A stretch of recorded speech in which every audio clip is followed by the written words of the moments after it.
Hello, welcome back to the kitchen table. Today on the kitchen table it's going to be a bit of a review, and I'm a bit disappointed because if you remember the other week I wanted to review the sunshade that came through and that we had as subject of our prize draw, but there was no sun outside. There was a thunderstorm. I want to review an anemometer now, and I've just gone outside and there's no wind. So you know, nature has been conspiring against me. So I'm back in and on the kitchen table to have a look. I've had people talk to me about, you know, what winds do you fly in, you know, maximum wind speeds and so on and so forth. And I kind of give them my personal limits, and people go, that's great, but how do you look that up online or bring up the local airport? What do you do? And the simple answer is I use one of these. Little anemometer. You can find these clones of these. This may well be a clone of another one all over the place on the internet. I'll put a link down below to where exactly I got this from, and then you can find out. It works fine for me.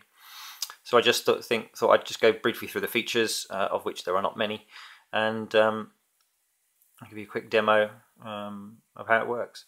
So long press on mode to switch it on and wake it up. There we go. And you'll see you've got a readout in miles per hour and also temperature.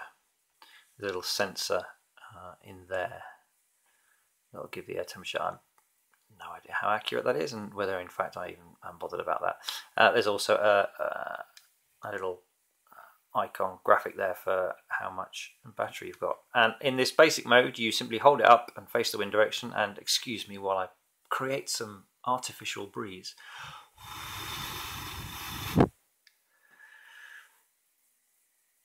That will read out what the current wind speed is. But then what you can do is actually change some of the settings. So again, press and hold here. And then you can actually change the units that you're measuring. So we've got meters per second, or you could have kilometers per hour, or you could have feet per minute, or you could have knots, nautical miles per hour, or miles per hour. And then you can tell it what's it reading. See the current wind speed, which is what you just saw. You can also change it to max, for example. So let's have a look. Let's give it a little. And then it will hold the highest speed. Very useful if you've got some gusts and you want to check those. Let's do it again. A bit higher then. And then it holds that max.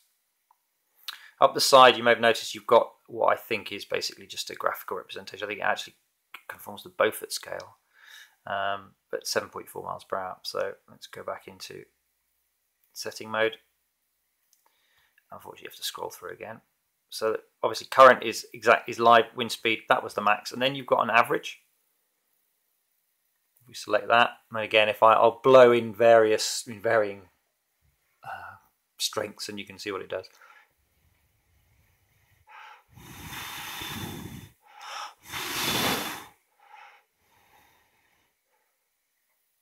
So there we are. It's stopped now, but it's ticking down because obviously it's doing an average. And there we go.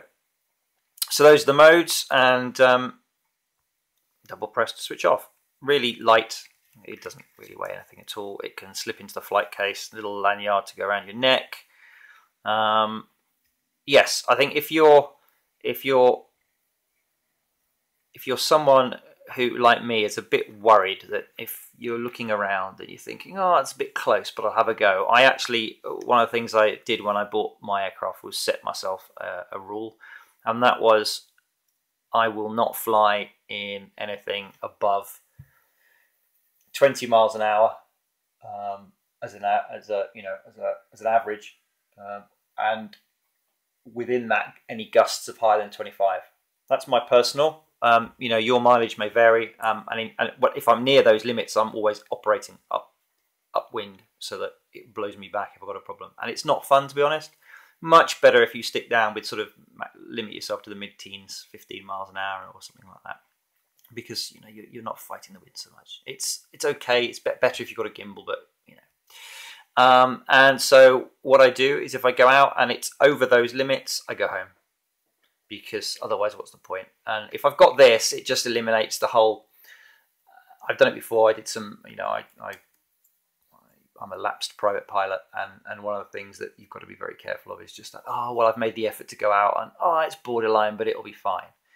And, you know, it's obviously, well, I'm not risking life and limb, but I am risking a significant amount of money. So that's the limit I put, and I use this to help me out. Obviously, at altitude, the wind's going to be a lot stronger, but I set those limits at ground level. So yeah, link below if you want to look at something similar. Pretty cheap. There's not much to it, and it tucks away in the flight case, so could be useful. So thank you for watching. I'll see you next time on the kitchen table. Bye bye.